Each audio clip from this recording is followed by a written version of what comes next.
morning, boys and girls. So today's story is titled, Celebrating Those Who Fought for a Cause. You have listened to the stories of 7 extraordinary or amazing people who dedicated their lives to making sure that all Americans have equal rights. Susan B. Anthony, Mary McLeod Bethune, Eleanor Roosevelt, Cesar Chavez, Rosa Parks, Jackie Robinson, and Martin Luther King Jr. These great Americans were able to bring about changes that resulted in new, fairer laws. They were able to do this because the United States, since its creation, has had a democratic form of government. This means that the citizens of the United States are involved in the political process. People can vote for political leaders who represent their interests and needs. So the democratic form of government just means that the American people are able to vote who they want to be in charge of the country. It took a while for every American adult to gain the right to vote, but eventually it did happen. Now, each person has an equal say in deciding what kind of government they want. In order to vote in the United States, a person must be 18 years old and a citizen. That means he or she must have been born in the United States, have parents who are American citizens, or have been granted citizenship. People who are granted citizenship are called naturalized citizens. Naturalized citizens are people who were born in another country but have chosen to become citizens of the United States. Every 2 years and every 4 years, important elections are held. People go to places called polls to vote.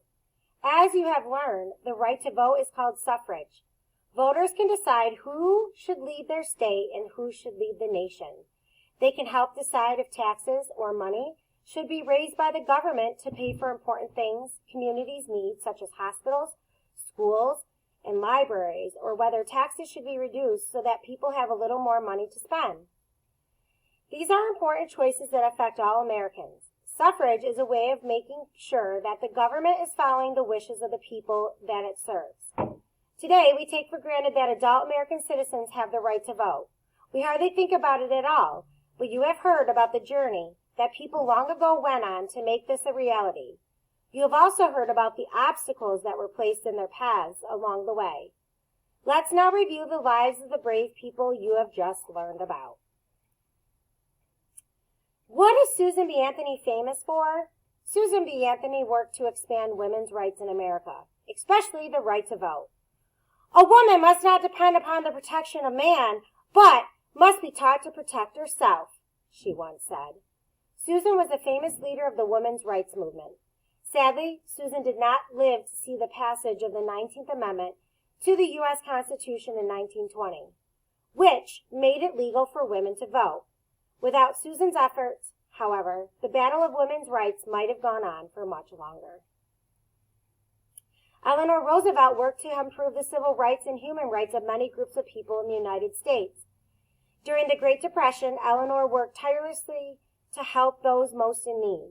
Eleanor believed that all people should be treated fairly, equally, and with respect. Later in her life, Eleanor worked for the United Nations. She took her message of freedom and equality all over the world. Mary McLeod Bethune worked to create educational opportunities for African Americans, especially girls, during the time of segregation. Mary opened up a school that eventually became a 4-year college, and she helped many African American men gain the skills they needed to be able to vote. Mary worked closely with Eleanor Roosevelt and a talented team of African American advisors to improve opportunities for all Americans. It is said that Jackie Robinson broke the color barrier. He became the first African American to play Major League Baseball. When Branch Rickey, the president of the Brooklyn Dodgers, invited Jackie to play for his team, they both knew that they were attempting to change people's attitudes and end discrimination in American sports. In 1947, when Jackie played in his first Major League game at Ebbets Field, he proved that he was not only an incredible baseball player, but he was also a man who had great courage. Jackie made the world a better place. At the end of Jackie's first season with Brooklyn Dodgers, he was chosen to be the Rookie of the Year, and baseball was finally integrated so that people of any race could play together. On that cold December night in 1955, When Rosa Parks refused to give up her bus seat, the world changed. Rosa's action led to the Montgomery bus boycott. The power of so many people coming together to end unfair laws ultimately led to the end of legal segregation in the South.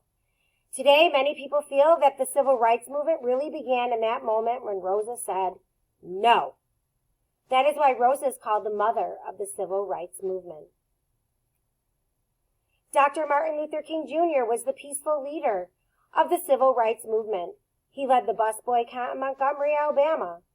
Martin promoted change and the achievement of equal rights through nonviolence. Martin's powerful speeches changed people's hearts and minds.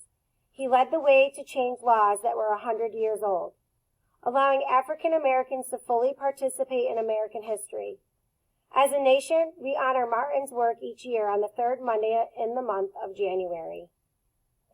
Cesar Chavez was once a migrant worker. Members of his family were migrant workers too, remember, which means they go from farm to farm. During those years, Cesar became very aware of how hard life could be for people without any rights or protections. Migrant workers worked long hours for little pay. They often lived in overcrowded camps. Migrant workers could rarely afford health care. Cesar vowed to change all of this. He dedicated his life to making sure that all farm workers, including migrant workers, had certain basic rights. Cesar brought people together and created a labor union called the National Farm Workers Association. Eventually, through his efforts, Cesar succeeded in getting better pay and working conditions for all migrant workers. Without his determined leadership, these things might have never happened. Today, there are many people who work to make sure everyone in the United States is treated fairly and that their rights are respected. As just one example, it is important that people who have disabilities and who are challenged physically or mentally are treated fairly and equally too. People with disabilities might have trouble seeing or hearing or walking. They might need to use wheelchairs, walkers, hearing aids, or service dogs. They may have special devices to help them talk on a telephone, or they may use service dogs to guide them along sidewalks and into buildings. On July 26, 1990, President George H.W. Bush signed a new law called the Americans with Disabilities Act. This law gives protection to people with disabilities. For one thing, this law states that all people should be allowed easier access to all places people enjoy going to, such as restaurants, movie theaters, libraries, and other buildings and public places. So what they have to have are ramps now, because obviously if you're in a wheelchair, you can't go upstairs. So that's what they're talking about, is that all restaurants, movie theaters, libraries, even schools should have a ramp, or they should be flat to go into with no stairs. The law also states that public transportation, such as buses and trains, must have paths and entries that are easy to manage, such as ramps, lifts, or elevators. This law also offers help to those people who have diseases that are not curable, and diseases that make it hard for people to take care of themselves. And so, you see, it is important that we stand up and recognize when people are being treated unfairly. We have just one world that we all share together. No person, because of the color of their skin, no culture or group or religious group, should ever be treated unfairly.